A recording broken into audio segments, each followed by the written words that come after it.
Hello students, this is Himanshu Kumar and today we will solve Jack Board Class 11 Biology Model Set Paper। इस model set paper में total 40 questions है जिनको आज हम solve करने वाले हैं विथ डिटेल्ड एक्सप्लेनेशन। तो चलिए शुरू करते हैं सबसे पहले क्वेश्चन से। सबसे पहला क्वेश्चन बोलता है Species Plantarum was written by. Species Plantarum students एक बुक था जिसको एक साइंटिस्ट ने लिखा था, जिनके बारे में क्वेश्चन पूछा और 4 साइंटिस्ट का नाम दिया हुआ है। अगर हम बात करेंगे कि स्पीसीज प्लैनेट्रम किसके द्वारा लिखा गया था और ये बुक किससे रिलेटेड है, तो ये बाइनोमियल नोमेनक्लेचर से रिलेटेड है स्टूडेंट्स। एक साइंटिस्ट हुए जिनका नाम था कार्लस लिनियस। इन्होंने 2 फेमस बुक लिखा था। एक बुक का नाम था सिस्टेमा नेचुरा और दूसरे बुक का नाम था स्पीसीज प्लैनेटेरियम।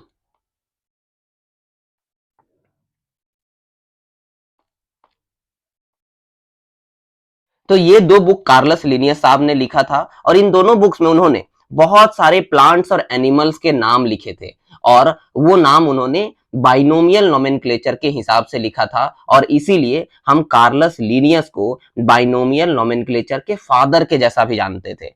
सिस्टम या नेचुरा नाम का बुक में उन्होंने टोटल 4326 एनिमल्स का नाम लिखा था और स्पीसीज प्लैनेटेरियम में उन्होंने लगभग 5900 प्लांट्स का नाम लिखा था बाइनोमियल नोमेनक्लेचर के हिसाब से। तो इसीलिए इससे 2 क्वेश्चंस आपको याद रख सकते हैं कार्लस लिनियस के बारे में। एक तो जो यहाँ पूछा हुआ है कि कार्लस लिनियस जो है उन्होंने 2 बुक लिखा था, एक का नाम था सिस्टमा नेचुरा और दूसरे का नाम था स्पीसीज प्लैनेट्रम। और जो दूसरा क्वेश्चन यहां से बन सकता है वो ये है कि कार्लस लिनियस जो है ये हमारे बाइनोमियल नोमेनक्लेचर के फादर भी कहे जाते हैं। तो इसीलिए हमारा जो करेक्ट ऑप्शन होगा वो होगा option number D. Second question की अगर बात करें, the botanical name of sunflower. तो सनफ्लावर का साइंटिफिक नेम बेसिकली पूछ रहा है और 4 ऑप्शंस दिया गया है, Brassica campestris, Mangifera indica, Helianthus annuus और लीची। तो स्टूडेंट्स आपको पता है ब्रासिका कॉम्पेट्रिस जो होता है ये मस्टर्ड का साइंटिफिक नेम होता है। मैग्निफेरा इंडिका जो होता है ये मैंगो का साइंटिफिक नेम होता है और लीची तो नाम से ही पता चल रहा है ये लीची का साइंटिफिक नेम है। तो Helianthus anus is the correct answer क्योंकि ये है साइंटिफिक नेम सनफ्लावर का। तो हमारा ऑप्शन जो यहाँ पे सही हो जाएगा that will be option number सी।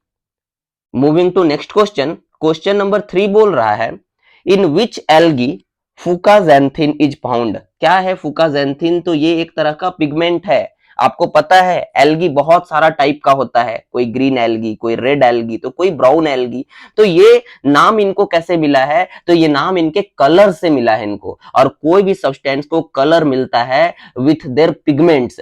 तो इनमें क्या पिगमेंट प्रेजेंट है उसके बेसिस पे उनको कलर मिला है और उस कलर के बेसिस पे हम किसी को ग्रीन एल्गी बोलते हैं, किसी को ब्राउन एल्गी बोलते हैं, तो किसी को रेड एल्गी बोलते हैं।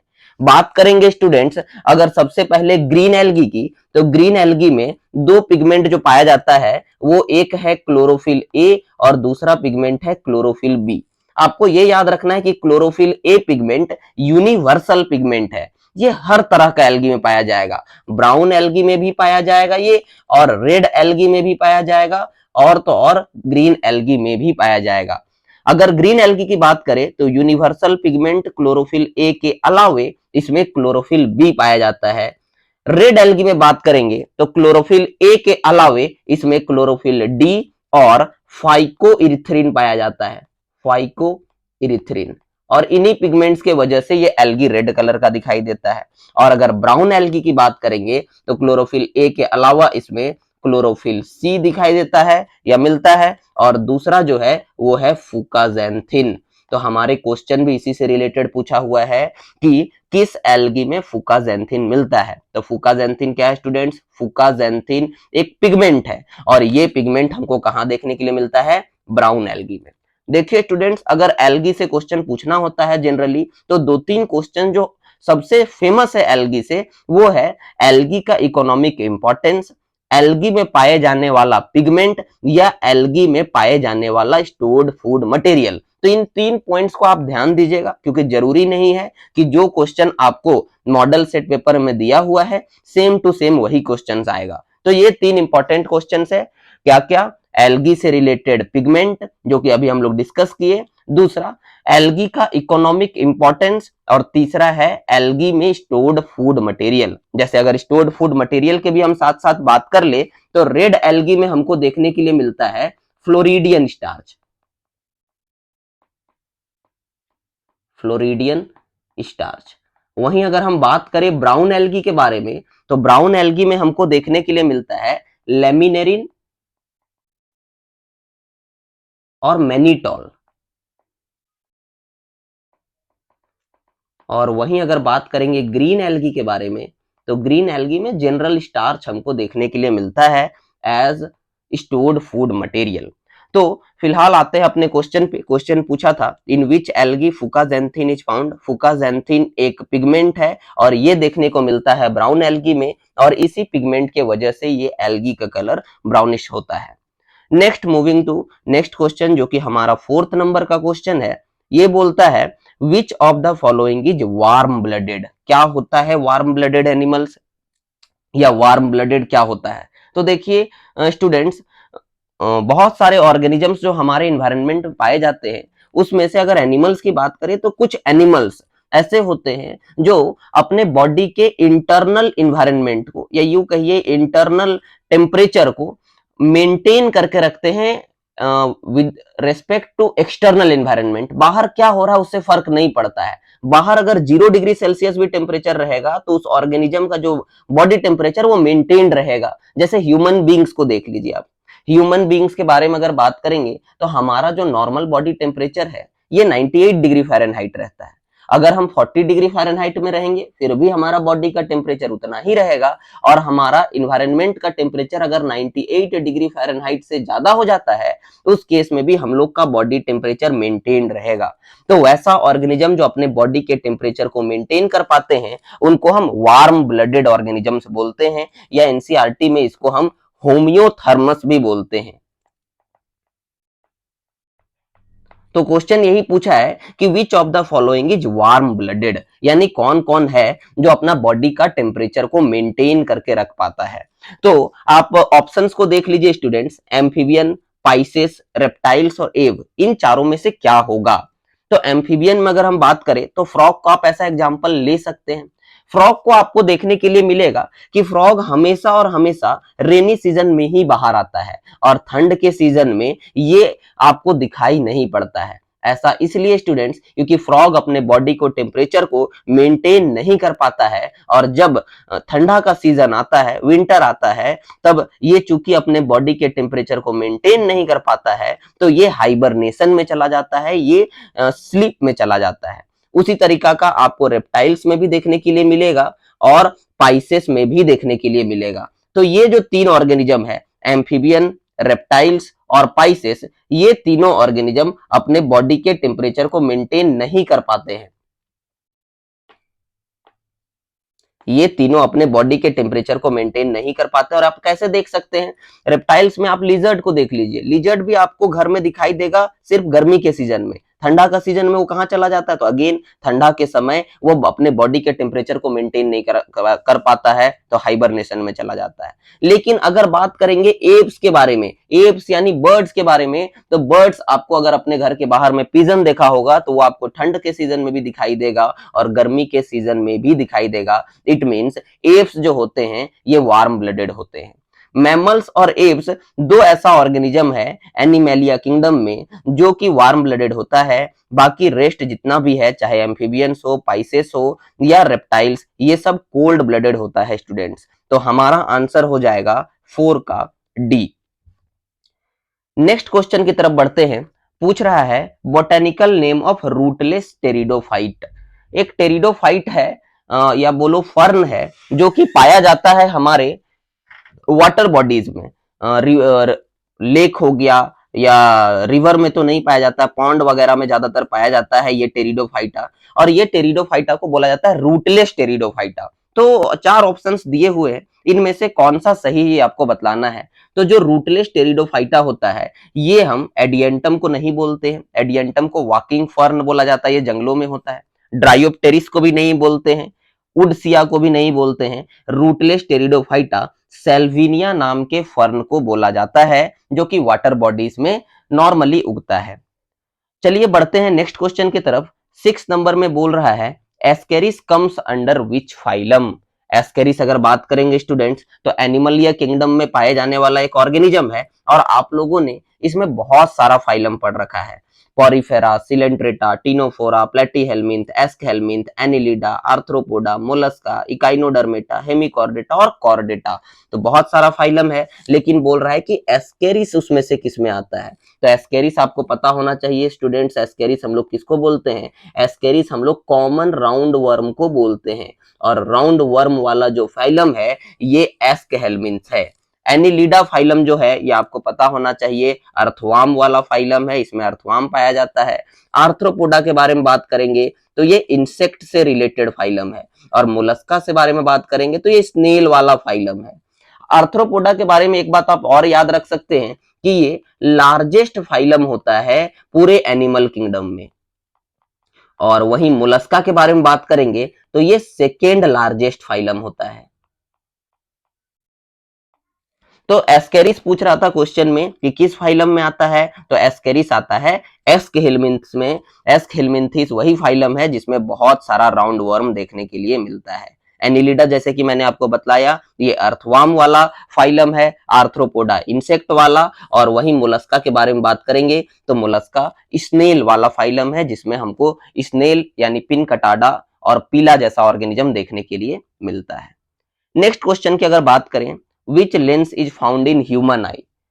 स्टूडेंट्स हमने ह्यूमन आई का पूरा स्ट्रक्चर पढ़ा हुआ है ह्यूमन फिजियोलॉजी में, जिसमें हम लोगों ने ह्यूमन आई का स्ट्रक्चर जब बनाया था तो हम लोग देखा था कि ह्यूमन आई का जो कॉर्निया वाला रीजन है, इस रीजन के अंदर में एक लेंस पाया जाता है जो कि इस तरीका का होता है, और ये लेंस कॉन्वेक्स लेंस होता है स्टूडेंट्स, ना कि कॉनकेव लेंस, क्योंकि ये जो भी लाइट रेज आते हैं इनको रेटिना में इस तरीके से मिला देता है। तो ये एक कन्वर्जिंग लेंस है और कन्वर्जिंग लेंस कॉन्वेक्स लेंस होता है, ना कि कॉनकेव लेंस। सो 7 का आंसर बी हो जाएगा स्टूडेंट्स।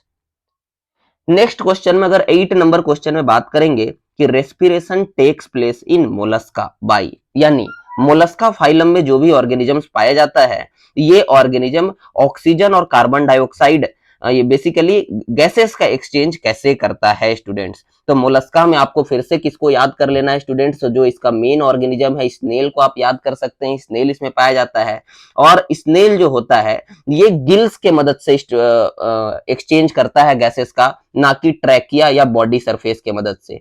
तो 8 का आंसर स्टूडेंट्स हमारा ऑप्शन नंबर सी हो जाएगा। 9 में अगर बात करेंगे स्टूडेंट्स फाइलोड के बारे में, तो फाइलोड इज फाउंड इन, सबसे पहले तो आपको यह समझना होगा स्टूडेंट्स कि ये फाइलोड क्या होता है। तो 2-3 टर्म्स है जिसमें बच्चा बहुत कंफ्यूज हो जाता है, वो तीनों टर्म्स को एक बार आप देख लीजिए क्या क्या है। यहां तो हम लोग का दिया हुआ है फाइलोड, एक टर्म होता है फाइलोक्लेड और एक टर्म होता है कैल्डोड। देखिए स्टूडेंट्स ये तीनों टर्म में कंफ्यूज नहीं होना है। सबसे पहले अगर हम बात करेंगे तो ये जो फाइलोक्लेड और कैल्डोड है ये स्टेम का मॉडिफिकेशन होता है, और अगर हम बात करेंगे फाइलोड का तो ये लीफ के पेटियोल का मॉडिफिकेशन होता है, लीफ के पेटियोल का। तो क्या बोल रहा है कि फाइलोड क्या होता है, पहले ये समझ लीजिए स्टूडेंट्स। बहुत सारा प्लांट, जैसे अगर बात करेंगे ऑस्ट्रेलियन अकासिया का, तो उस प्लांट में क्या होता है स्टूडेंट्स कि ये जो लीफ का पेटियोल है, यानी लीफ का वो हिस्सा जो लीफ को स्टेम से जोड़ करके रखता है, इस हिस्से की बात कर रहा हूं मैं। तो ये जो पेटियोल होता है ये मॉडिफाई कर जाता है और अल्टीमेटली ये फ्लैट हो जाता है। ऐसा इसलिए होता है स्टूडेंट्स क्योंकि ऑस्ट्रेलियन अकासिया जैसा जो प्लांट है उसका लीफ ज्यादा दिन तक टिक नहीं पाता है, वो झड़ जाता है, और उसके झड़ने की वजह से लीफ के फंक्शन को दोबारा से करने के लिए, फोटोसिंथेसिस करने के लिए, चूंकि लीफ नहीं होता है तो पेटियोल में मॉडिफिकेशन होता है और पेटियोल फ्लैट हो जाता है, और इसी स्ट्रक्चर को हम फाइलोड बोलते हैं। अगर किसी में स्टेम फ्लैट हो गया है और फोटोसिंथेसिस का काम कर रहा है तो उसको फाइलोक्लेड बोलते हैं, और कुछ इसी तरह का काम कैल्डोड भी करता है। तो फिलहाल फाइलोक्लेड और कैल्डोड जो हो जाता है ये स्टेम का मॉडिफिकेशन होता है, और यहां पूछा हुआ है फाइलोड के बारे में जो कि लीफ का मॉडिफिकेशन है, लीफ के पेटियोल का मॉडिफिकेशन है, और बोल रहा है कि फाइलोड किसमें पाया जाता है। तो फिलहाल इसमें जो ऑप्शंस दिया हुआ है स्टूडेंट्स, ये ऑप्शंस काफी सही नहीं है। इसमें कोई ट्री वगैरह का या कुछ एग्जाम्पल का नाम दिया जा सकता था, लेकिन चूंकि नहीं दिया है तो हम लोग को इस क्वेश्चन को एज पर ऑप्शन मार्क करना पड़ेगा। सबसे पहले अगर बात करेंगे शक्कर के बारे में, तो आपको पता है कि शक्कर क्या होता है। शक्कर उस स्ट्रक्चर को बोलते हैं, हमको बनाना में देखने के लिए मिलता है। बनाना में क्या होता है कि बनाना इस तरीके से बनाना का प्लांट होता है। बनाना का प्लांट जो भी आपको सोइल के ऊपर दिखाई दे रहा होता है, ये सोइल है, सोइल के ऊपर जो भी आपको दिखाई दे रहा होता है बनाना का प्लांट, ये बनाना का लीफ होता है स्टूडेंट्स। और सोइल के नीचे इसका स्टेम कहीं पे होता है, और स्टेम से ब्रांचेस निकल करके सोइल के अंदर ही अंदर जाता है, और कहीं दूर से मेन बनाना प्लांट के बगल से ये ब्रांच बाहर निकल आता है और एक नए बनाना प्लांट के जैसा इंडिविजुअली बिहेव करता है। तो ये जो स्ट्रक्चर है जिससे हमको बनाना प्लांट का एक नया इंडिविजुअल मिल रहा है, या यूं कि ये बनाना प्लांट का रिप्रोडक्शन हो रहा है, तो इसी को हम लोग शक्कर बोलते हैं स्टूडेंट्स। और शक्कर में हमको ना लीफ देखने के लिए मिलेगा चूंकि ये सोइल के अंदर होता है, और ना ही लीफ का मॉडिफिकेशन, तो शक्कर हमारा आंसर नहीं हो सकता है स्टूडेंट्स। उसी तरीके से अगर बात करें ट्यूबर को, तो ट्यूबर हम लोग किसको बोलते हैं, तो पोटैटो वाला जो स्ट्रक्चर होता है स्टूडेंट्स, इसको हम ट्यूबर बोलते हैं। ये भी एक अंडरग्राउंड स्टेम का मॉडिफिकेशन है, तो इसमें भी लीफ नहीं हो सकता है, तो फाइलोड हमको यहां भी देखने के लिए नहीं मिलेगा। अगर बात करें राइजोम का स्टूडेंट्स, तो राइजोम हम लोग जिंजर में पाया जाता है राइजोम, और ये भी स्टेम का मॉडिफिकेशन है, प्लांट के वेजिटेटिव रिप्रोडक्शन में हेल्प करता है। और ये जो जिंजर है ये भी चूंकि अंडरग्राउंड होता है, तो हमको यहां भी लीफ देखने के लिए नहीं मिलेगा। तो लीफ आपको सिर्फ और सिर्फ रनर में देखने के लिए मिलेगा। और चूंकि रनर क्या होता है आप लोगों को पता है स्टूडेंट्स, रनर जो हम लोग का ग्रास होता है, साइनोडोन, डक्टिलोन, जो नॉर्मल ग्रास और दूब ग्रास है जिसको हम दुबला घास बोलते हैं, ये रिप्रोड्यूस करता है रनर के माध्यम से। उसमें क्या होता है कि जो नोड रहता है वहां से इस तरीके से लीव्स बाहर आता है, और नीचे की तरफ रूट्स। इसका इंटरनोड बहुत छोटा होता है, फिर दूसरा नोड से ऊपर की तरफ लीफ बाहर आएगा, नीचे की तरफ रूट, और फिर से छोटा सा इंटरनोड, फिर से नोड जहां पे आएगा वहां ऊपर में लीफ और नीचे में रूट। इस तरीके से ग्रासेस का रिप्रोडक्शन होता है। ये हमको ऐसा लगता है कि ग्रास बहुत तेजी से आगे की तरफ बढ़ रहा है, इसीलिए इस तरह का को स्ट्रक्चर को हम लोग रनर बोलते हैं, जो कि अगेन एक तरीका है वेजिटेटिव रिप्रोडक्शन का। और एकमात्र हमारे ऑप्शंस में यही वो स्ट्रक्चर है जो कि सोइल के ऊपर है। तो इसीलिए हम लोग बोल सकते हैं कि अगर हमको फाइलोड कहीं देखने के लिए मिलेगा तो वो सिर्फ और सिर्फ रनर है, ना कि शक्कर, ट्यूबर और राइजोम। चलिए स्टूडेंट्स आगे बढ़ते हैं क्वेश्चन नंबर 10 के तरफ। और 10 में अगर बात करेंगे तो क्वेश्चन बोल रहा है endosperm is not found in. तो सबसे पहले आपको पता होना चाहिए स्टूडेंट्स कि एंडोस्पर्म क्या होता है। तो अगर हम बात करेंगे एंडोस्पर्म के बारे में तो आपको पता है कि ये हम लोग के फीमेल का सेक्स ऑर्गन है प्लांट के केस में, और इसको हम लोग बोलते हैं पिस्टिल या कार्पेल। ये स्टिग्मा है, ये बीच वाला स्ट्रक्चर स्टाइल है, और सबसे नीचे ओवरी। ओवरी के अंदर में पाया जाता है एक स्ट्रक्चर जिसको बोलते हैं ओव्यूल। और इस ओव्यूल के अंदर अगर हम बात करेंगे तो इस तरीके से एम्ब्रियो सैक होता है, और एम्ब्रियो सैक में बीच में यहाँ पे एग सेल यानी फीमेल गैमेट प्रेजेंट होता है। क्या होता है स्टूडेंट्स, जब रिप्रोडक्शन करना होता है तो ये एग सेल स्पर्म के साथ में फ्यूज करता है, फर्टिलाइज करता है, और ये एग सेल आगे चल के जाइगोट बनाता है। और यहीं पे दूसरा स्पर्म सेल जो रहता है ये एक न्यूट्रिटिव टिश्यू बनाता है एम्ब्रियो सैक के अंदर में, और ये न्यूट्रिटिव टिश्यू जाइगोट के डेवलपमेंट में या यूं कहें एम्ब्रियो के डेवलपमेंट में हेल्प करता है। तो इस न्यूट्रिटिव टिश्यू को हम एंडोस्पर्म बोलते हैं स्टूडेंट्स। एंडोस्पर्म जो होता है आपको पता होना चाहिए कि एंडोस्पर्म जो होता है ये जनरली हमको देखने के लिए मिलता है मोनोकॉट के सीड्स में। जो प्लांट मोनोकोटिलिडनस है उनके सीड में हमको ये देखने के लिए मिलता है even after the development of seed. Generally क्या होता है स्टूडेंट्स, ये एंडोस्पर्म जाइगोट के डेवलपमेंट के साथ साथ में ही खत्म हो जाता है। जाइगोट जैसे जैसे एम्ब्रियो में डेवलप करता है और एम्ब्रियो का जैसे ही डेवलपमेंट पूरा होता है, ये न्यूट्रिटिव टिश्यू पूरी तरह से खत्म हो जाता है। लेकिन कुछ ऐसे प्लांट्स बचते हैं जिनमें जाइगोट के एम्ब्रियो के पूरे डेवलप होने के बाद में भी ये न्यूट्रिटिव टिश्यू बचा रह जाता है, और ऐसे सीड को या प्लांट को हम एंडोस्पर्मस बोलते हैं या एंडोस्पर्मिक बोलते हैं। और ऐसा प्लांट जनरली कौन होता है, तो वो मोनोकॉट्स होते हैं। तो आपको मोनोकॉट के सीड में एंडोस्पर्म देखने के लिए मिलेगा। तो आइए स्टूडेंट्स हम लोग देखते हैं कि अवेलेबल ऑप्शंस में कौन कौन मोनोकॉट है। तो हमारा ऑप्शन नंबर ए मेज, ये भी मोनोकॉट है। तो ये हमारा आंसर नहीं होगा, क्योंकि क्वेश्चन जो पूछा है, ये क्वेश्चन पूछ रहा है कि किसमें नहीं पाया जाता है।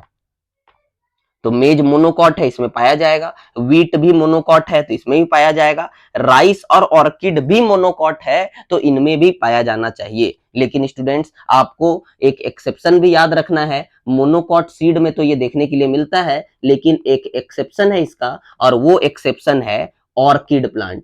ऑर्किड मोनोकॉट होते हुए भी इसमें कोई एंडोस्पर्म देखने के लिए नहीं मिलता है। और वहीं अगर बात करेंगे डाइकॉट प्लांट में, तो डाइकोट प्लांट में सारा प्लांट में एंडोस्पर्म प्रेजेंट नहीं होता है, लेकिन उसमें भी एक एक्सेप्शन है, और वो एक्सेप्शन है कैस्टर प्लांट का। तो फिलहाल हम लोग का क्वेश्चन क्या था, endosperm is not found in. Endosperm जो होता है ये मोनोकॉट में पाया जाता है, एक्सेप्ट ऑर्किड प्लांट, और ऑर्किड प्लांट मोनोकॉट है, लेकिन इसमें एंडोस्पर्म नहीं पाया जाता है। तो 10 का आंसर स्टूडेंट्स सी हो जाएगा।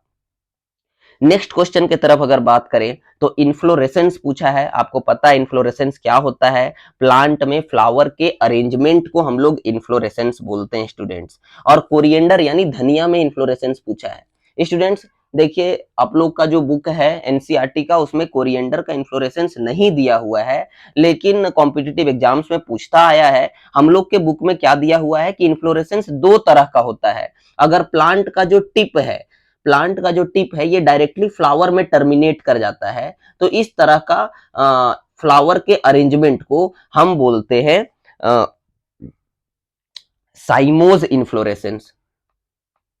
और वहीं अगर फ्लावर का टिप टर्मिनेट नहीं करता है फ्लावर में, सॉरी प्लांट का टिप फ्लावर में टर्मिनेट नहीं करता है, तो इस तरीके से आपको फ्लावर देखने के लिए मिलेगा, जिसमें बड़ा फ्लावर्स होगा नीचे के तरफ और छोटा फ्लावर्स होगा ऊपर के तरफ। इसको हम रेसिमोज इन्फ्लोरेसेंस बोलते हैं। तो इन्फ्लोरेसेंस आपने दो तरह का पढ़ा है स्टूडेंट्स, एक साइमोज और एक रेसिमोज। साइमोज में क्या होता है, चूंकि प्लांट का जो टिप होता है ये फ्लावर से टर्मिनेट कर जाता है, तो हमको बड़ा फ्लावर्स ऊपर के तरफ देखने के लिए मिलता है, और यंगर फ्लावर्स प्लांट के बेस के तरफ होते हैं।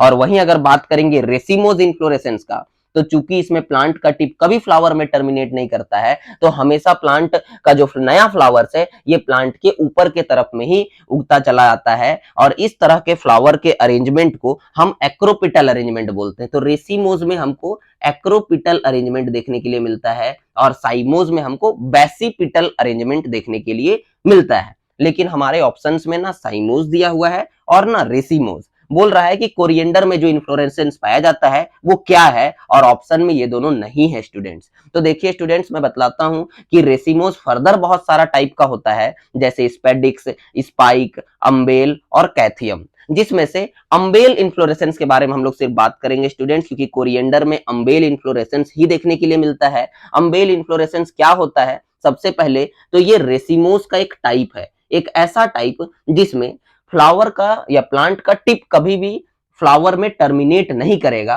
और यंगर फ्लावर्स आपको ऊपर की तरफ देखने के लिए मिलेंगे और ओल्डर फ्लावर्स प्लांट के बेस के तरफ देखने के लिए मिलेंगे। लेकिन अम्बेल कब बोलते हैं स्टूडेंट्स, ये तो रेसिमोज हो गया, रेसिमोज में हम अम्बेल कब बोलेंगे, अम्बेल इन्फ्लोरेसेंस तब बोलते हैं जब एक पॉइंट से ही बहुत सारा फ्लावर इस तरीके से ओरिजिनेट होता है स्टूडेंट्स। तो रेसिमोज है, और रेसिमोज के साथ साथ में एक पॉइंट में अगर बहुत सारा फ्लावर ओरिजिनेट हुआ है, तो इस तरीका का फ्लावर के अरेंजमेंट को हम अम्बेल अरेंजमेंट बोलते हैं। और ये धनिया यानी कोरिएंडर में हम लोगों को देखने के लिए मिलता है स्टूडेंट्स। इसीलिए क्वेश्चन नंबर 11 का आंसर सी हो जाएगा। 12th नंबर क्वेश्चन की अगर बात करेंगे स्टूडेंट्स, तो बोल रहा है companion cell is found in. Companion cell आपको याद होना चाहिए स्टूडेंट्स, हम लोग टिश्यू वाले चैप्टर में देख रहे थे कि जब प्लांट टिश्यू के बारे में डिस्कस कर रहे थे तो हम लोगों ने देखा था जाइलम और फ्लोएम के बारे में। जाइलम में टोटल 4 तरह का सेल था स्टूडेंट्स, जिसमें से ट्रैकिड्स था, वेसल्स था, जाइलम पैरेन्काइमा था और जाइलम स्क्लेरेन्काइमा था। उसी तरीके से अगर बात करेंगे फ्लोएम का, तो फ्लोएम में भी 4 तरह का सेल्स होता है, जिसमें एक होता है सीव ट्यूब या सीव सेल, दूसरा होता है कॉम्पेनियन सेल, तीसरा वही फ्लोएम पैरेन्काइमा और फ्लोएम स्क्लेरेन्काइमा। तो क्वेश्चन हमसे पूछा है स्टूडेंट्स कि कॉम्पेनियन सेल किसमें पाया जाता है, तो एपिडर्मिस तो में तो नहीं पाया जाता है, एपिडर्मिस में तो सिंपल पैरेन्काइमा का बहुत सारा सेल्स होता है, एंडोडर्मिस में भी नहीं पाया जाता है स्टूडेंट्स, जाइलम में भी नहीं पाया जाता है, कंपेनियन सेल आपको देखने के लिए मिलेगा फ्लोएम में। आइए स्टूडेंट्स आगे बढ़ते हैं क्वेश्चन नंबर 13 के तरफ, और क्वेश्चन नंबर 13 बात करता है इंटरफेसिकुलर कैम्बियम के बारे में। हम बतलाए हैं स्टूडेंट्स बहुत बार, कैम्बियम का मतलब होता है एक ऐसा सेल या एक ऐसा टिश्यू, बोलिए group of cell which can divide, जो डिवाइड कर सकता है, ऐसा ग्रुप ऑफ सेल्स को हम कैम्बियम बोलते हैं। और डिवाइडिंग सेल्स या डिवाइडिंग ग्रुप ऑफ सेल्स हमको देखने के लिए मिलता है मोस्टली प्लांट के टिप में, लेकिन वैस्कुलर बंडल के आसपास में भी कुछ डिवाइडिंग सेल्स होते हैं। अगर आप स्टेम का क्रॉस सेक्शन को याद कीजिएगा स्टूडेंट्स, तो सबसे बाहर में एपिडर्मिस हुआ करता था, एपिडर्मिस के बाहर में, सॉरी एपिडर्मिस के अंदर में इस तरीके से एंडोडर्मिस हुआ करता था। एनाटॉमी को याद कीजिए स्टूडेंट्स, ये स्टेम का हम बात कर रहे हैं, स्टेम में सबसे बाहर एपिडर्मिस, कॉर्टिकल सेल, एंडोडर्मिस, ऐसा बहुत सारा लेयर था सेल का। सबसे अंदर में आप देखिएगा तो आपको एंडोडर्मिस के अंदर में इस तरीके से वैस्कुलर बंडल देखने के लिए मिला था, यानी जाइलम और फ्लोएम, इस तरीके से अंदर के तरफ जाइलम था और बाहर के तरफ फ्लोएम था स्टूडेंट्स। इसमें हमको क्या देखने के लिए मिलता है कि ये बीच वाला जो सेल्स रहता है इसको हम कॉर्टेक्स बोलते हैं, सॉरी मेड्यूला बोलते हैं, और ये जो सेल्स दो वैस्कुलर बंडल के बीच में है इनको हम मेड्यूलरी रेज बोला करते थे। अब स्टूडेंट्स देखिए क्या बोलता है कि इंटरफेसिकुलर कैम्बियम किसको बोलते हैं, तो हमारे पास में यहाँ दो जगह पे डिवाइडिंग सेल्स प्रेजेंट होता है, एक तो ये जाइलम और फ्लोएम के बिल्कुल बीच में, इसको हम इंट्राफेसिकुलर कैम्बियम बोलते हैं स्टूडेंट्स, और दो वैस्कुलर बंडल के बीच में जो कुछ डिवाइडिंग सेल्स होते हैं जो सेकेंडरी ग्रोथ के समय में बनते हैं, इन सेल्स को हम इंटरफेसिकुलर कैम्बियम बोलते हैं। तो क्वेश्चन देखिए स्टूडेंट्स क्या बोल रहा है, इंटरफेसिकुलर कैम्बियम कहां प्रेजेंट होता है, तो इन पाथ, ये कुछ समझ में नहीं आ रहा है, outside the vascular bundle, in between vascular bundle और इन वैस्कुलर बंडल, तो वैस्कुलर बंडल के अंदर तो नहीं रहता है, ये दो वैस्कुलर बंडल के बीच में प्रेजेंट सेल्स को हम बोलते हैं इंटरफेसिकुलर कैम्बियम। तो हमारा जो सही आंसर होगा वो होगा option number B, in between vascular bundle, दो वैस्कुलर बंडल के बीच में, दो वैस्कुलर बंडल के बीच में, जैसे ये जाइलम हो गया, ये फ्लोएम, ये जाइलम हो, ये फ्लोएम, तो इनके बीच में कुछ सेल्स होते हैं जो डिवाइडिंग नेचर के होते हैं, तो इनको स्टूडेंट्स हम इंटरफेसिकुलर कैम्बियम बोलते हैं। और जाइलम और फ्लोएम के बीच में भी कुछ डिवाइडिंग सेल्स होते हैं, इनको भी हम कैम्बियम बोलते हैं, लेकिन हम इनको इंट्राफेसिकुलर कैम्बियम बोलते हैं। तो हमारा 13 का आंसर हो जाएगा स्टूडेंट्स बी नंबर। चलिए आगे बढ़ते हैं क्वेश्चन नंबर 14 के तरफ। 14th नंबर क्वेश्चन जो है अर्थवार्म से रिलेटेड है स्टूडेंट्स, बोल रहा है कि अर्थवार्म का पहला सेगमेंट को क्या बोलते हैं। आपको पता होना चाहिए स्टूडेंट्स कि अर्थवार्म जो होता है ये एनिलिडा फाइलम में बिलोंग करता है, और एनिलिडा फाइलम का खास बात क्या है कि इसमें जो ऑर्गेनिजम्स पाया जाता है उन ऑर्गेनिजम्स का बॉडी अलग अलग सेगमेंट्स में बटा हुआ रहता है, यानी एनिलिडा किंगडम में हमको सेगमेंटेशन देखने के लिए मिलता है, सेगमेंटेशन, बॉडी बहुत सारा सेगमेंट्स में डिवाइडेड रहता है, और अर्थवार्म के केस में इस सेगमेंटेशन को हम मेटामेरिक सेगमेंटेशन बोलते हैं, मेटामेरिक सेगमेंटेशन। और अगर बात करेंगे अर्थवार्म के पूरे बॉडी का, तो अर्थवार्म का पूरा बॉडी 100 से 120 सेगमेंट्स में डिवाइडेड होता है, जिसमें से जो सबसे पहला सेगमेंट होता है उसको हम पेरिस्टोमियम बोलते हैं स्टूडेंट्स। तो हमारा 14th का आंसर बी हो जाएगा। क्वेश्चन नंबर 15 की अगर बात करें students, the source of energy in living cell is, आपको पता है कि किसी भी लिविंग सेल में जो एनर्जी होता है ये कहाँ बनाया जाता है, सोर्स पूछ रहा है स्टूडेंट्स। तो एनर्जी हम लोगों को कहाँ पे बनता है, तो सेल के अंदर में एक स्पेशल सेल ऑर्गेनल है जहां एनर्जी बनाया जाता है, या यूं कहीं एनर्जी को प्रोड्यूस किया जाता है, और वो जो सेल ऑर्गेनल है वो माइटोकॉन्ड्रिया होता है स्टूडेंट्स। हम लोग इसको power house of the cell भी बोलते हैं। तो 15 का आंसर ए हो जाएगा स्टूडेंट्स। 16 की अगर बात करें, DNA is polymer of, DNA का फुल फॉर्म आपको पता है स्टूडेंट्स, ये होता है deoxy ribo nucleic acid, deoxy ribo nucleic acid.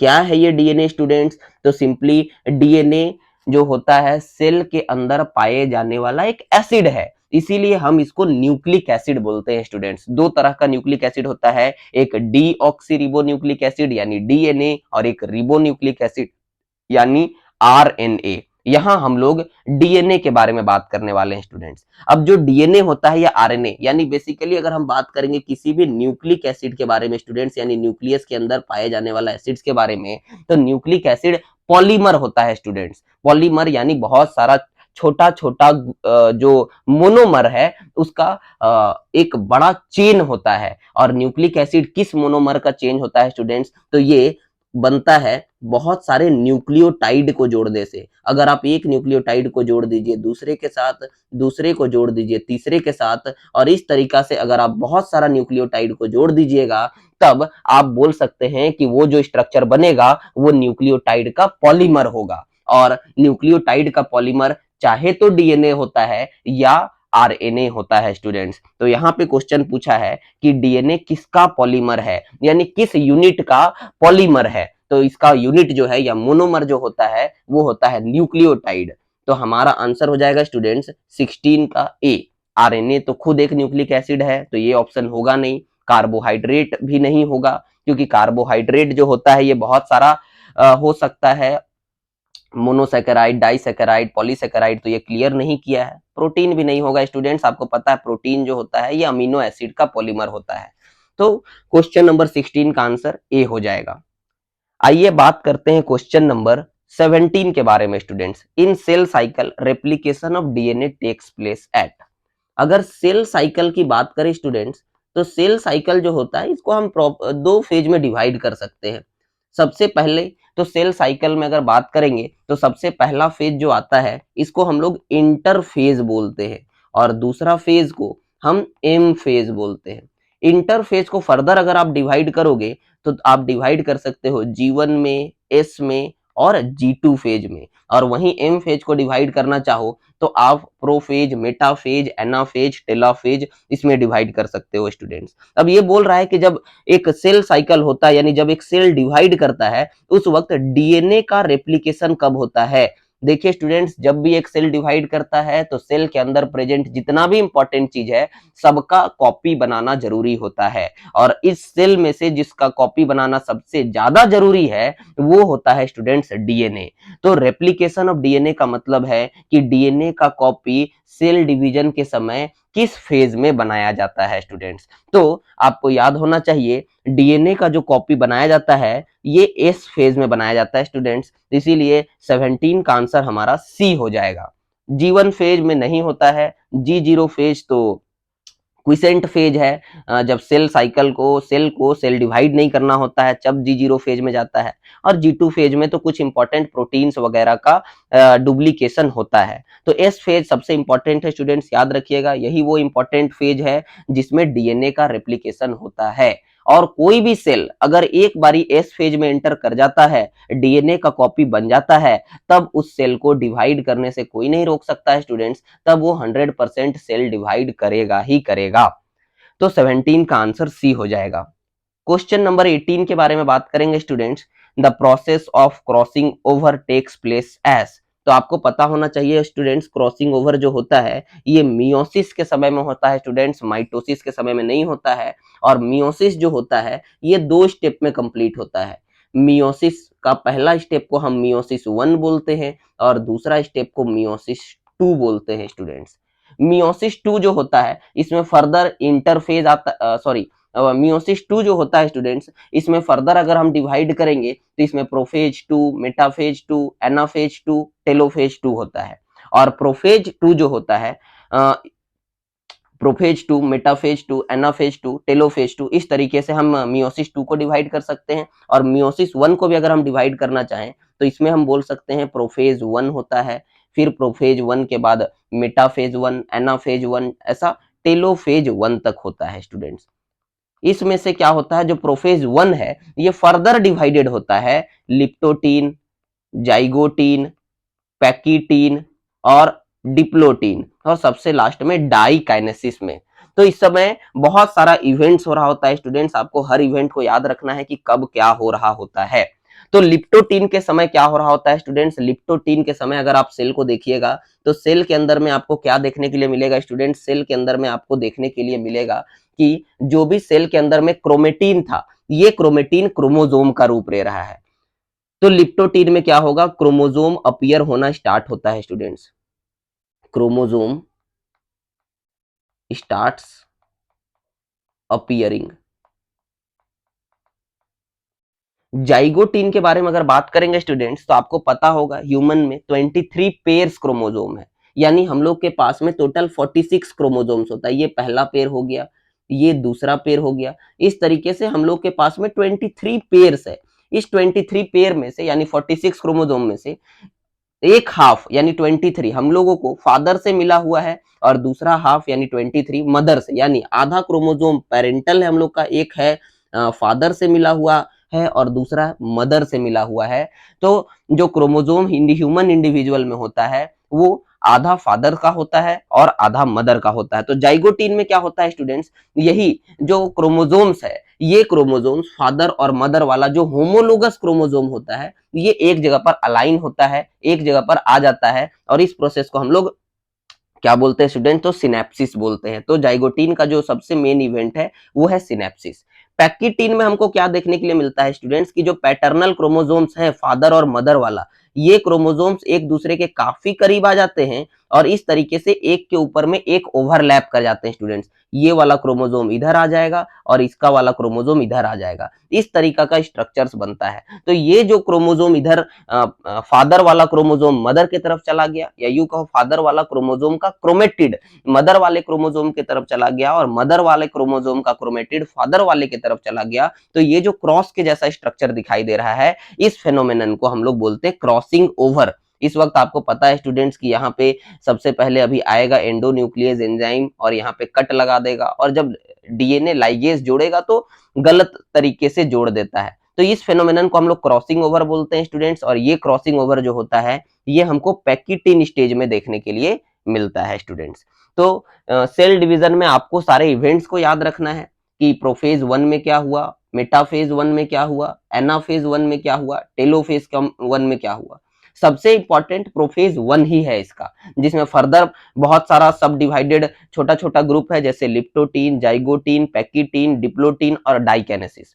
Leptotene में क्रोमोसोम अपीयर होना स्टार्ट होता है, जाइगोटीन में दोनों क्रोमोसोम जो पैटर्नल और मैटरनल क्रोमोसोम है, ये क्रोमोसोम एक दूसरे के करीब आते हैं और इसको हम सिनेप्सिस बोलते हैं। पैकिटीन में क्रॉसिंग ओवर होता है, डिप्लोटीन में कियाज्माटा दिखाई देता है आपको, और डाइकाइनेसिस जो होता है ये प्रोफेज 1 के लास्ट स्टेज के जैसा दिखाई देता है, जिसमें वापस से सारा क्रोमोसोम दूर हो जाता है और उसमें मेटाफेज की तरफ सेल बढ़ जाता है स्टूडेंट्स। तो सारे इवेंट्स को याद रखिएगा। 18 का आंसर हम लोग का सी हो जाएगा स्टूडेंट्स।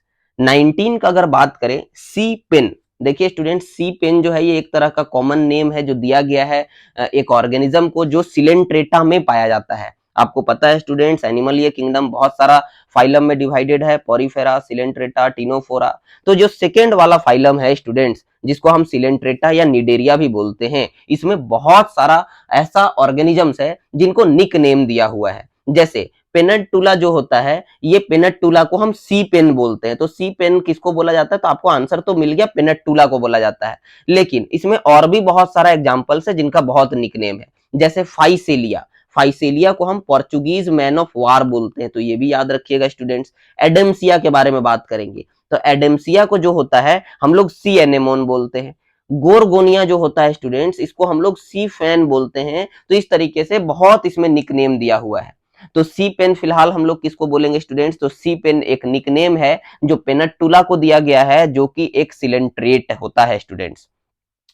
नेक्स्ट क्वेश्चन नंबर 20 की तरफ बढ़ेंगे स्टूडेंट्स। क्वेश्चन नंबर 20 जो है ये स्प्लिटिंग, स्पेलिंग थोड़ा सा गलत हो गया है, स्प्लिटिंग ऑफ वाटर के बारे में बोल रहा है। आपको पता है फोटोसिंथेसिस के समय अगर बात करेंगे तो फोटोसिंथेसिस जो होता है ये क्लोरोप्लास्ट में होता है स्टूडेंट्स। और क्लोरोप्लास्ट आपको पता है डबल मेम्ब्रेन बाउंड एक सेल ऑर्गेनल है जो प्लांट्स में पाया जाता है, ग्रीन प्लांट्स में या ग्रीन पार्ट ऑफ प्लांट्स में। और इसमें इस तरीके से कोइंस के स्टैक के जैसा ग्रेनम प्रेजेंट होता है, और दो ग्रेनम जिससे ज्वाइंट रहता है इसको हम लोग लैमेला बोलते हैं स्टूडेंट्स। तो ये जो ग्रेनम है, इसी ग्रेनम में क्लोरोप्लास्ट होता है स्टूडेंट्स, और इसी ग्रेनम में हम लोग का फोटोसिंथेसिस का पहला रिएक्शन, जिसको हम लाइट रिएक्शन बोलते हैं, जो लाइट के मदद से होता है, ये कंप्लीट होता है स्टूडेंट्स। ये जो ग्रेनम है लाइट रिएक्शन के समय इसमें वाटर मॉलिक्यूल टूटता है, जिसको हम स्प्लिटिंग ऑफ वाटर मॉलिक्यूल बोलते हैं स्टूडेंट्स।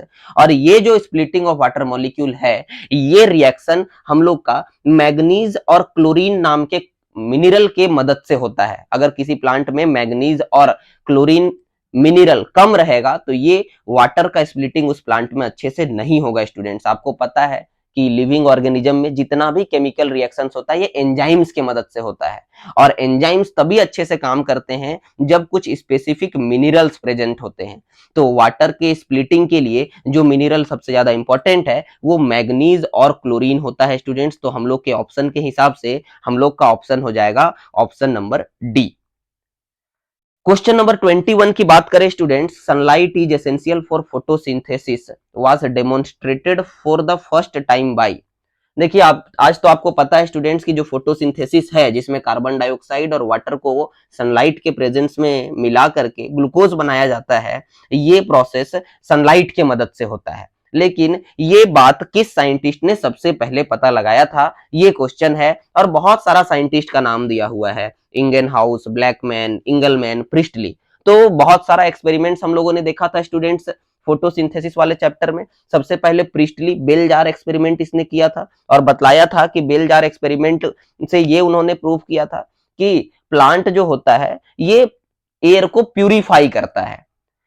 टी.डब्ल्यू. इंगलमैन के बारे में बात करेंगे तो ये प्रिज्म वाला एक्सपेरिमेंट किया था स्टूडेंट्स। प्रिज्म वाला एक्सपेरिमेंट में इन्होंने क्या किया था, बेल जार एक्सपेरिमेंट तो आपको पता ही होगा कि एक जार में जार रखा गया था, जार में एक कैंडल डाल दिया गया, जार को बंद कर दिया गया, और ये कैंडल जल रहा था, और यहाँ एक माउस को भी रख दिया गया। कुछ देर के बाद देखा गया कि माउस भी मर गया और कैंडल भी बुझ गया।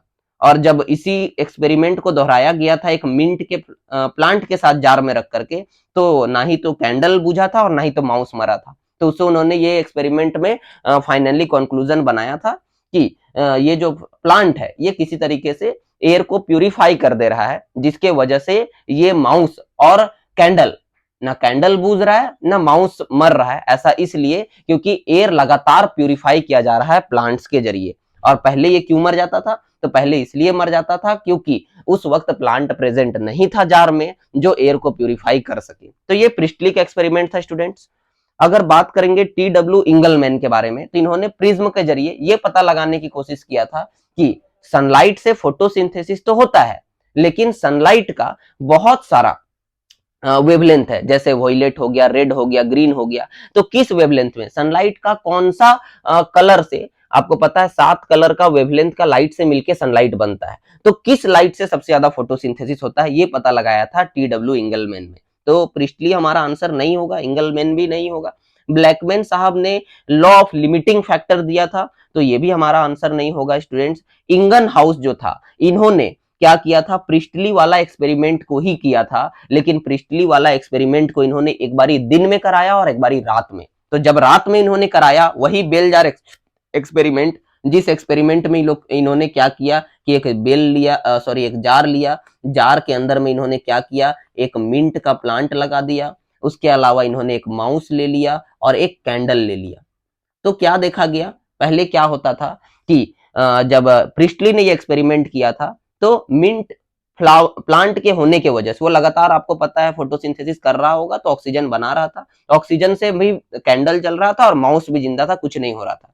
लेकिन इंगेनहाउस ने जब इसी एक्सपेरिमेंट को रात में दोहराया तो उन्होंने क्या देखा कि उस वक्त रात में मिंट प्लांट के होने के बावजूद भी माउस मर गया और कैंडल बुझ गया। और यही काम जब उन्होंने दिन में कराया तो उस वक्त नहीं बुझा ना कैंडल और ना ही तो माउस मरा। तो उन्होंने क्या कंक्लूजन बनाया कि फोटोसिंथेसिस जो प्रोसेस है जिससे एयर प्यूरिफाई हो रहा है, जिस प्रोसेस से प्लांट एयर को प्यूरिफाई कर रहा है, वो फोटोसिंथेसिस प्रोसेस तभी हो पाएगा जब सनलाइट प्रेजेंट रहे। उन्होंने इसी तरह का एक्सपेरिमेंट स्टूडेंट्स एक्वेटिक प्लांट पे भी किया था दिन के समय। तो उन्होंने नोटिस किया था कि प्लांट के लीव्स के पास से बबल्स निकल रहा था, जो कि आगे चल के पता चला कि ऑक्सीजन नाम का गैस था। तो इंगेन हाउस ने ये अल्टीमेटली पता लगाया कि फोटोसिंथेसिस होने के लिए, ऑक्सीजन का रिलीज होने के लिए लाइट का होना बेहद जरूरी है।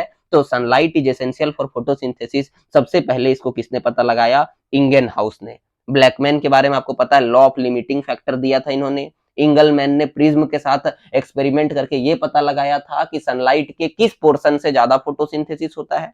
और प्रिस्टली ने तो सिंपल पता लगाया था कि प्लांट जो होता है ये फोटोसिंथेसिस में कुछ एक ऐसा गैस बनाता है जिससे हवा प्यूरिफाई हो जाता है। चलिए स्टूडेंट्स, क्वेश्चन नंबर 22 की तरफ बढ़ते हैं और ये बोलता है कि ग्लाइकोलाइसिस, जो कि आपको पता है रेस्पिरेशन का सबसे पहला स्टेप है, इसमें क्या होता है? रेस्पिरेशन में पता है आपको स्टूडेंट्स, हम लोग ग्लूकोज को तोड़ करके एनर्जी बनाते हैं और जिसका सबसे पहला स्टेप है ग्लाइकोलाइसिस। और ग्लाइकोलाइसिस में क्या होता है, तो अगर आप ग्लाइकोलाइसिस का सबसे पहला स्टेप को देखेंगे स्टूडेंट्स, तो ग्लाइकोलाइसिस के सबसे पहला स्टेप में क्या होता है, ग्लूकोज जो होता है ये चेंज हो जाता है ग्लूकोज 6 फॉस्फेट में। और ये कैसे होता है, तो इसके लिए हमको इसको एक फॉस्फेट देना पड़ेगा एटीपी के फॉर्म में। तो एटीपी है एडिनोसिन ट्राइफॉस्फेट, यहां से एक फॉस्फेट रिएक्शन में यूज हो जाएगा और बचेगा सिर्फ 2 फॉस्फेट यानी एडीपी एडिनोसिन डाइफॉस्फेट। अब क्या होता है, ये वाला प्रोसेस जो है जिसमें हम ग्लूकोज में एक फॉस्फेट जोड़ रहे हैं, इसको हम क्या बोलेंगे, तो फॉस्फेट जोड़ने का प्रोसेस को हम फॉस्फोरिलेशन बोलते हैं स्टूडेंट्स। तो what is the first step in glycolysis, तो आपका आंसर हो जाएगा सी यानी फॉस्फोराइलेशन। नेक्स्ट क्वेश्चन का अगर बात करेंगे students, what is the end product of cellular respiration, cell में जो रेस्पिरेशन होता है स्टूडेंट्स, इस रेस्पिरेशन का सबसे अंतिम प्रोडक्ट क्या है, तो रेस्पिरेशन के सबसे अंत में हमको एनर्जी मिलता है स्टूडेंट्स। तो एनर्जी हमको किस फॉर्म में मिलता है, तो एटीपी के फॉर्म में एनर्जी मिलता है। ये क्वेश्चन नंबर 23 हो गया स्टूडेंट्स। क्वेश्चन नंबर 24 के बारे में बात करेंगे, तो क्रैंज anatomy is the characteristic feature of, क्रैंज anatomy क्या होता है स्टूडेंट्स, देखिए अगर वैस्कुलर बंडल जो है यानी जाइलम और फ्लोएम जो है, इसके बाहर में अगर बंडल सीथ सेल्स पाया जाए, कौन सा सेल, बंडल सीथ सेल, और उसके बाद मेसोफिल सेल पाया जाए, तो इस तरह के अरेंजमेंट को, इसके बाहर में अगर मेसोफिल सेल पाया जाए तो इस तरह का सेल के अरेंजमेंट को हम क्रैंज एनाटॉमी बोलते हैं स्टूडेंट्स। और ये हमको C4 प्लांट में देखने के लिए मिलता है। नेक्स्ट बात करेंगे क्वेश्चन नंबर 25 का स्टूडेंट्स, तो क्वेश्चन नंबर 25 जो है, which is plant growth inhibitor. देखिए स्टूडेंट्स, हम लोगों ने बहुत सारे प्लांट हार्मोन्स के बारे में पढ़ा है, जैसे ऑक्सीन हो गया, जिब्रेलिन हो गया, साइटोकिनिन हो गया, एब्सिसिक एसिड हो गया,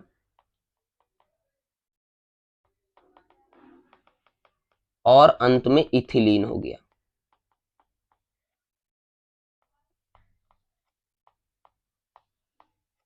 5 फाइटो हार्मोन्स के बारे में पढ़ा है। इन पांचों फाइटो हार्मोन्स में से पहला जो 3 फाइटो हार्मोन्स है स्टूडेंट्स, ये प्लांट के ग्रोथ को प्रमोट करता है, तो हम इनको प्लांट ग्रोथ प्रमोटर बोलते हैं। और ये जो लास्ट का 2 हार्मोन्स है, ये प्लांट की ग्रोथ को इनहिबिट करता है, उनको आगे बढ़ने नहीं देता, इसीलिए हम प्लांट ग्रोथ इनहिबिटर बोलते हैं।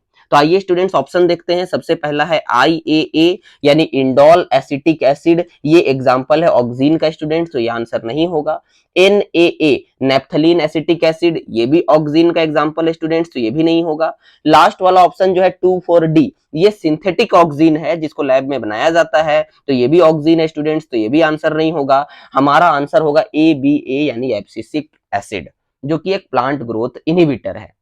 क्वेश्चन नंबर 26 की अगर बात करें स्टूडेंट्स, तो साइंटिफिक नेम लायन का पूछ रहा है, और लायन का साइंटिफिक नेम सबको पता है, पैंथेरा लियो होता है। पैंथेरा टिग्रिस टाइगर का साइंटिफिक नेम है पैंथेरा पार्डस लेपर्ड का, तो हमारा ऑप्शन 26 का बी हो जाएगा स्टूडेंट्स।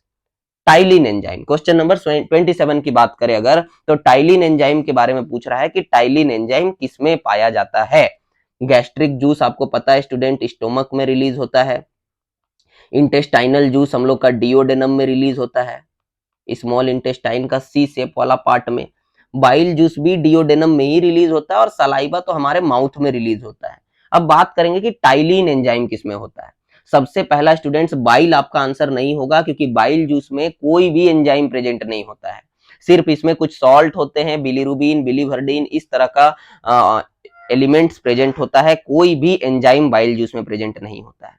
इंटेस्टाइनल जूस की अगर बात करेंगे स्टूडेंट्स, तो इसमें बहुत सारा एंजाइम्स प्रेजेंट होता है, जैसे डाइसैकेराइडेज, डाइपेप्टाइडेज, लाइपेज, लेकिन इसमें भी हमको टाइलिन नाम का एंजाइम देखने के लिए नहीं मिलता है। टाइलिन नाम का जो एंजाइम है स्टूडेंट्स, आपको इसका दूसरा नाम भी पता होना चाहिए। इसका दूसरा नाम है सेलिवरी अमाइलेज।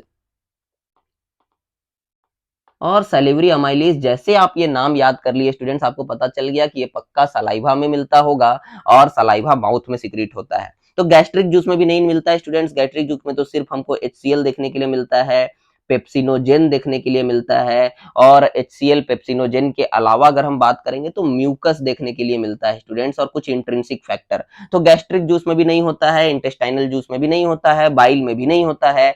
टाइलिन यानी सलाइवरी अमाइलेज आपको सलाइवा में देखने के लिए मिलता है स्टूडेंट्स। तो saliva is the correct answer.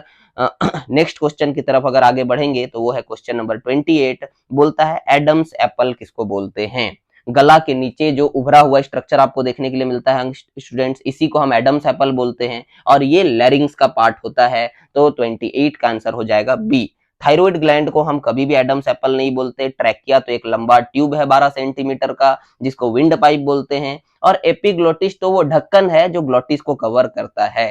तो 28 का आंसर स्टूडेंट्स बी हो जाएगा। नेक्स्ट अगर बात करेंगे, which blood group is universal acceptor. देखिए स्टूडेंट्स, ओ को हम यूनिवर्सल डोनर बोलते हैं और AB को आपको पता है यूनिवर्सल एक्सेप्टर बोलते हैं। तो हम लोग का करेक्ट आंसर स्टूडेंट्स हो जाएगा 29 का बी। 30 का अगर बात करेंगे students, yellow colour of urine is due to. तो येलो कलर यूरिन का किसके वजह से मिलता है। मेलानिन आपको पता है स्टूडेंट्स स्किन में होता है, जिससे स्किन डार्क कलर का दिखाई देता है। यूरिन का कलर येलो यूरिन की वजह से ही नहीं हो सकता है। यूरिक एसिड बहुत कम अमाउंट में होता है या नहीं होता है। हम लोग के जनरली हम लोग का जो यूरिन रहता है इसमें तो यूरिया रहता है, तो यूरिक एसिड भी नहीं होगा। यूरोक्रोम ये क्या है। तो देखिए स्टूडेंट्स, आप लोग को हम बतलाए हुए हैं कि जब भी हम लोग का रेड ब्लड सेल टूटता है तो दो टुकड़ा में टूटता है। एक होता है हेम और दूसरा होता है ग्लोबिन। देखिए आरबीसी क्या है। आरबीसी एक बाइकॉन्केव शेप का सेल है जिसमें मेनली हेमोग्लोबिन प्रेजेंट होता है स्टूडेंट्स। इसीलिए आरबीसी जब टूटता है तो मेनली हेमोग्लोबिन टूटता है, और ये दो टुकड़ा में टूटता है, एक हेम है और दूसरा ग्लोबिन। हेम फर्दर बिलीरुबिन में टूटता है, फिर बिलीवर्डिन में, और अल्टीमेटली ये पहले बिलीरुबिन में टूट के फिर बिलीवर्डिन बनाता है, जो कि एक येलो कलर का केमिकल होता है। और फाइनली यही येलो कलर का केमिकल यानी जो बिलीरुबिन है, यही चेंज हो जाता है इनटू डिफरेंट केमिकल, जिसको हम यूरोक्रोम बोलते हैं स्टूडेंट्स। और यूरोक्रोम जो है, यही यूरोक्रोम के वजह से किसी भी पर्सन का यूरिन येलो दिखाई देता है। तो अगर किसी पर्सन का यूरिन बहुत ज्यादा येलो दिखाई दे रहा है, इसका मतलब उसमें यूरोक्रोम ज्यादा होगा। यूरोक्रोम ज्यादा इसलिए होगा क्योंकि बॉडी में बिलीरुबिन ज्यादा है, और बिलीरुबिन इसलिए ज्यादा है क्योंकि हेम बहुत ज्यादा है, और हेम तब ज्यादा होता है जब ज्यादा अमाउंट में आरबीसी टूटता है स्टूडेंट्स। तो हम लोग का आंसर इस केस में हो जाएगा 30 का बी यानी यूरोक्रोम। 31 का अगर बात करेंगे students, how many bones are present in a human. तो ह्यूमन में आपको पता है जो हम लोग का स्केलेटल सिस्टम होता है, स्केलेटल सिस्टम को हम लोग दो भाग में डिवाइड करके पढ़ सकते हैं। एक को हम लोग बोलते हैं एक्सियल स्केलेटन और एक को हम लोग बोलते हैं अपेंडिकुलर स्केलेटन। एक हो जाता है एक्सियल और एक हो जाता है अपेंडिकुलर।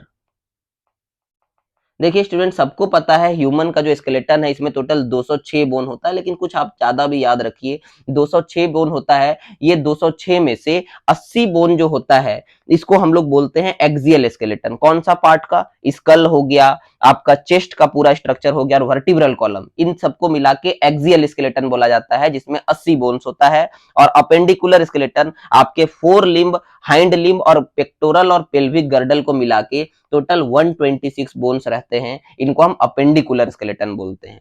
तो एक्सियल स्केलेटन में 80 बोन्स और अपेंडिकुलर स्केलेटन में 126 बोन्स, दोनों को मिला करके एक ह्यूमन बीइंग में टोटल 206 बोन्स प्रेजेंट होते हैं students.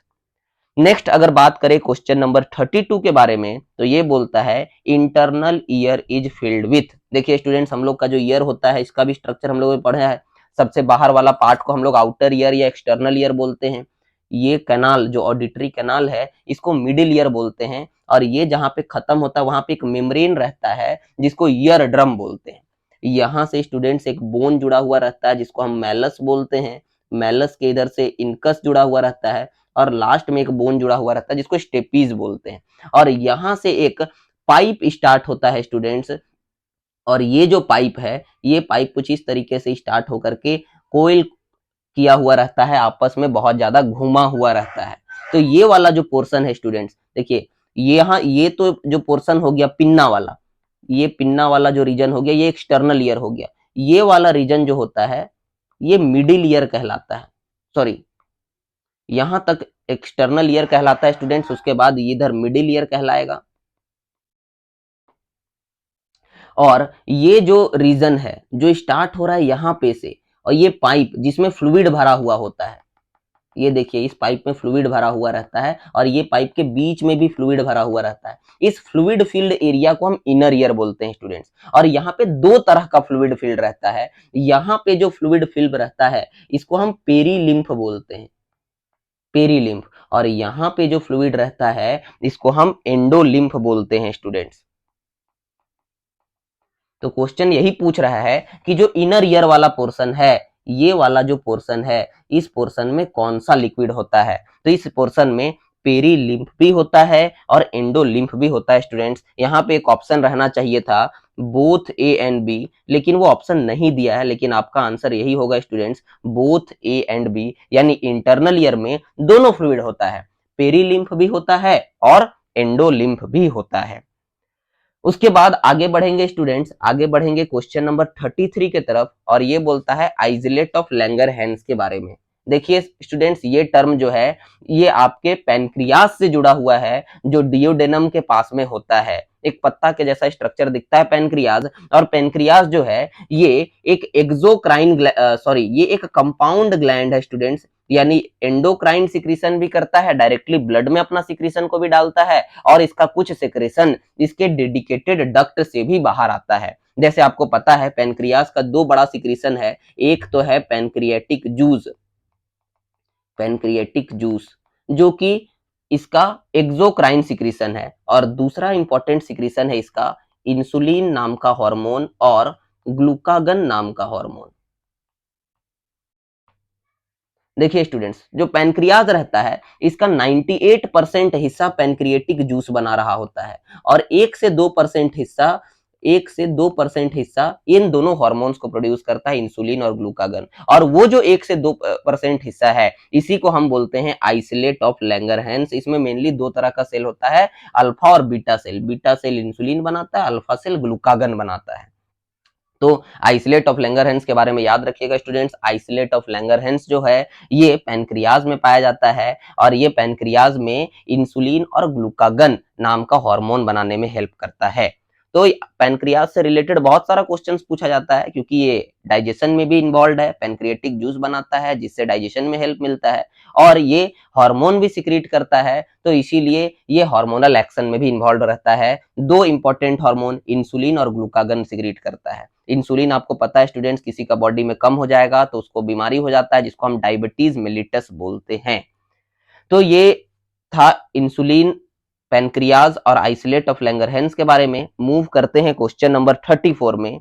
Cockroach is omnivorous and nocturnal, omnivorous and diurnal, herbivorous and nocturnal, herbivorous and diurnal। Cockroach आप लोगों ने कभी ना कभी देखा होगा स्टूडेंट्स, ये हर्बीवोरस तो नहीं ओमनिवोरस होता है, लेकिन कंफ्यूजन ये है कि नॉक्टर्नल होगा या डायूर्नल होगा। देखिए स्टूडेंट्स, डाईयूर्नल वैसा ऑर्गेनिज्म को बोलते हैं जो दिन के समय बाहर आता है, और नॉक्टर्नल वैसा ऑर्गेनिज्म को बोलते हैं जो रात के समय बाहर आता है।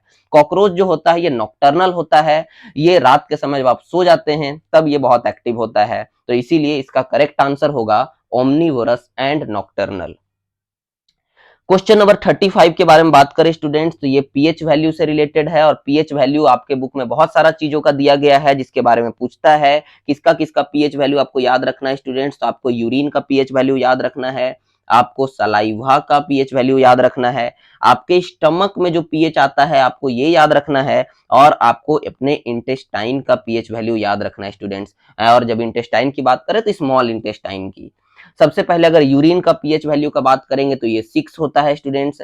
सलाइवा का पीएच वैल्यू का बात करेंगे तो ये 6.8 होता है। स्टमक का पीएच वैल्यू बहुत कम 1.8 होता है, क्योंकि उसमें HCl बनता है, वही कॉन्सेंट्रेटेड। और इंटेस्टाइन का पीएच जो रहता है ये होता है बेसिक, लगभग 7.8। और हम लोग का ब्लड का अगर बात करेंगे तो जो ब्लड का पीएच होता है ये होता है अप्रोक्स 7.4। तो ब्लड और इंटेस्टाइन का पीएच जो है इससे पता चलता है कि ये सब थोड़ा बेसिक नेचर का होता है, और बाकी सब जो है यूरिन, सलाइवा और हम लोग का स्टमक का इन्वायरमेंट, तो ये एसिडिक होता है स्टूडेंट्स। तो हम लोग का 35 का करेक्ट आंसर ए हो जाएगा। 36 नंबर क्वेश्चन के बारे में बात करेंगे, कार्टिलेज सेल्स आर कॉल्ड। देखिए सबसे पहला ऑप्शन है पिनेकोसाइट्स। ये स्टूडेंट्स ये स्पॉन्ज पॉरीफेरा में जो पाया जाता है ना, उनमें पाया जाता है जो सेल्स, उनको हम पिनेकोसाइट बोलते हैं, स्पॉन्जेस का सेल को। ऑस्टियोसाइट अगर बात करेंगे तो ऑस्टियो शब्द को आपको देख के समझना चाहिए, ये सेल्स बोन के साथ में रिलेटेड है, बोन में पाया जाता है। कॉन्ड्रोसाइट्स, देखिए ये करेक्ट आंसर है स्टूडेंट्स। कार्टिलेज का जो सेल्स होता है इनको चाहे तो हम कॉन्ड्रोसाइट्स बोलते हैं, और अगर यही सेल्स छोटा रहता है तो हम इनको कॉन्ड्रोब्लास्ट्स भी बोलते हैं। तो कार्टिलेज का सेल्स को क्या बोला जाएगा, तो कॉन्ड्रोसाइट्स। एक और नाम है ओइनोसाइट्स। ये क्या होता है स्टूडेंट्स, तो ये कॉकरोच में पाया जाता है, फैट वगैरह का सिंथेसिस करता है, तो उसको हम ओइनोसाइट्स बोलते हैं। तो हालांकि क्वेश्चन यहाँ पे पूछा है कार्टिलेज सेल्स आर कॉल्ड, तो देखिए स्टूडेंट कार्टिलेज से रिलेटेड जो भी सेल्स होगा उनमें कॉन्ड्रो शब्द आपको देखने के लिए मिलेगा। कॉन्ड्रोसाइट्स, कॉन्ड्रोब्लास्ट कुछ भी रहेगा तो आपको समझ जाना है वो सेल किससे जुड़ा हुआ है, कार्टिलेज से। उसी तरीका से ऑस्टियोब्लास्ट या ऑस्टियोसाइट आपको कोई सेल देखने के लिए मिल रहा है, इवन ऑस्टियोक्लास्ट भी कोई देखने के लिए मिल रहा है, तो ऑस्टियो शब्द से आपको समझ जाना है कि ये जो सेल है ये बोन से रिलेटेड है। रहा बात किसी में ऑस्टियोब्लास्ट है, किसी में ऑस्टियोक्लास्ट है, तो किसी में ऑस्टियोसाइट है, ये क्या डिनोट कर रहा है, तो ये सेल के डिफरेंट स्टेजेस में नाम दिया जाता है। लेकिन आपको वो भी उधर नहीं जाना है, आपको सिर्फ ये ध्यान देना है ऑस्टियो का मतलब बोन और कॉन्ड्रो का मतलब कार्टिलेज। चलिए आगे बढ़ते हैं स्टूडेंट्स, क्वेश्चन नंबर 37 की तरफ बढ़ेंगे। प्रोटीन का सिंथेसिस कहाँ होता है। देखिए स्टूडेंट्स, प्रोटीन का सिंथेसिस जो होता है ये न्यूक्लियस में नहीं होता है स्टूडेंट्स, न्यूक्लियस में डीएनए का सिंथेसिस होता है। क्रोमेटिन और सेल मेम्ब्रेन में तो बिल्कुल नहीं होगा, ये राइबोसोम के मदद से होता है, और इसीलिए हम लोग राइबोसोम को प्रोटीन फैक्ट्री भी बोलते हैं। क्वेश्चन नंबर 38 के बारे में अगर बात करेंगे स्टूडेंट्स, तो क्वेश्चन नंबर 38 में फाइलोटैक्सी का मतलब पूछा है। देखिए बहुत सारा कुछ कुछ टर्म है जो आपको याद रखना है यहाँ पे, जिससे क्वेश्चंस पूछा जाता है। जैसे फाइलोटैक्सी हो गया, फाइलोटैक्सी के अलावा एस्टिवेशन हो गया, तो इन डेफिनेशंस को आप याद रखिए स्टूडेंट्स की क्या क्या होता है। जैसे सबसे ज्यादा इंपॉर्टेंट क्या क्या है, सबसे पहला तो आप वेनेशन के बारे में याद रखें स्टूडेंट्स, उसके बाद आप फाइलोटैक्सी के बारे में भी याद रखें, उसके बाद आप इन्फ्लोरेसेंस के बारे में याद रखें, एस्टिवेशन के बारे में याद रखें, और प्लेसेंटेशन। बोर्ड में जब रिटर्न हुआ करता था तो इनका डेफिनेशंस भी बहुत पूछा जाता था। प्लेसेंटेशन क्या है स्टूडेंट्स, तो प्लांट में ओव्यूल का जो अरेंजमेंट है इसको प्लेसेंटेशन बोलते हैं स्टूडेंट्स। एस्टिवेशन किसको बोलते हैं, तो सेपल और पेटल का अरेंजमेंट, इसके अरेंजमेंट को प्लांट में हम एस्टिवेशन बोलते हैं। इन्फ्लोरेसेंस किसको बोलते हैं स्टूडेंट, तो फ्लावर के अरेंजमेंट को हम इन्फ्लोरेसेंस बोलते हैं। और वहीं अगर बात करेंगे वेनेशन का, तो वेन्स और वेनलेट्स का जो अरेंजमेंट है, वेन्स और वेनलेट के अरेंजमेंट को हम वेनेशन बोलते हैं। और फाइलोटैक्सी हम किसको बोलते हैं, तो प्लांट में लीफ के अरेंजमेंट को फाइलोटैक्सी बोलते हैं। तो 38 में ऑप्शन ढूंढिए, द मीनिंग ऑफ फाइलोटैक्सी क्या होगा स्टूडेंट, तो arrangement of leaf on stem, इसको हम बोलते हैं फाइलोटैक्सी। लेकिन इसके अलावा आप वेनेसन, इन्फ्लोरेसेंस, एस्टिवेशन और प्लेसेंटेशन टर्म को भी याद रखिएगा। नेक्स्ट क्वेश्चन के बारे में अगर बात करें आईसीबीएन, तो इसका फुल फॉर्म क्या है? तो देखिए स्टूडेंट्स, फर्स्ट चैप्टर में हमको दो टर्म मिला था, एक था आईसीबीएन और एक था आईसीजेडएन। ये दोनों ऑर्गेनाइजेशन किसी भी ऑर्गेनिज्म का नाम लिखने में मदद करता है बाइनोमियल नोमेनक्लेचर के हिसाब से।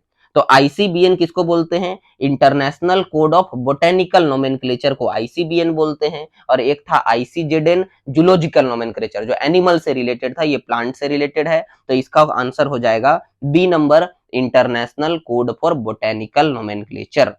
लास्ट में बात करेंगे स्टूडेंट पेरिकार्डियम क्या है। तो आपको पता होता है कि हम लोग का जो ह्यूमन हार्ट है ये 4 चैम्बर का ह्यूमन हार्ट होता है स्टूडेंट्स। ऊपर में 2 चैम्बर एट्रियम और नीचे में 2 चैम्बर वेंट्रिकल। ये एक बाहर से एक कवरिंग से कवर्ड होता है स्टूडेंट्स हम लोग का ह्यूमन हार्ट, और इसी कवरिंग को हम लोग पेरिकार्डियम बोलते हैं। तो पेरिकार्डियम क्या है? Abdominal cavity? नहीं। Pericardial fluid? नहीं। Membrane of heart? यस। तो 40 का आंसर हो जाएगा सी। तो इस तरीके से स्टूडेंट्स आज हम लोगों ने जैक बोर्ड के मॉडल सेट के 40 क्वेश्चंस को सॉल्व किया है, प्रॉपरली विथ एक्सप्लेनेशंस के साथ में सॉल्व किया है। आई होप ये सारा क्वेश्चंस आपको समझ में आया होगा स्टूडेंट्स। आज के लिए बस इतना ही। Thank you very much.